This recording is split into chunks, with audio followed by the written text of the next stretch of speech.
IPL 2026 qualifier 2 match లో Gujarat Titans Rajasthan Royals జట్లు తలపడేందుకు సిద్ధమయ్యాయి. ఈ మ్యాచ్ లో గెలిచిన జట్టు ఫైనల్లోకి వెళ్లే రాయల్ ఛాలెంజర్స్ బెంగళూరుతో తలపడనుంది. ఈ కీలక పోరులో గుజరాత్ కు అతిపెద్ద సవాల్గా నిలిచింది రాజస్థాన్ యువ opener Vaibhav Suryavanshi. Sunrisers Hyderabad పై అతడు ఆడిన విధ్వంసకర ఇన్నింగ్స్ తర్వాత గుజరాత్ జట్టు అప్రమత్తమైంది.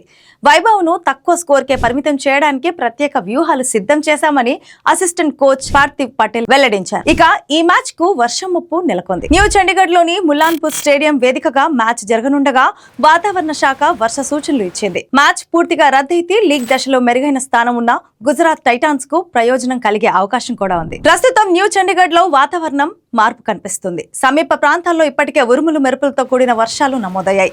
మధ్యాహ్నం వరకు ఎండలు తీవ్రంగా ఉన్నప్పటికీ సాయంత్రం 5:30 గంటల తర్వాత వాతావరణంలో మార్పులు చోటు చేసుకుంటాయని, జల్లులు పడే అవకాశం ఉందని అంచనా వేస్తున్నారు.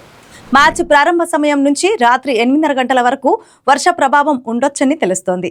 ఇలాంటి మరిన్ని అప్డేట్స్ కోసం చూస్తూనే ఉండండి ప్రగతి మీడియా. Thanks for watching.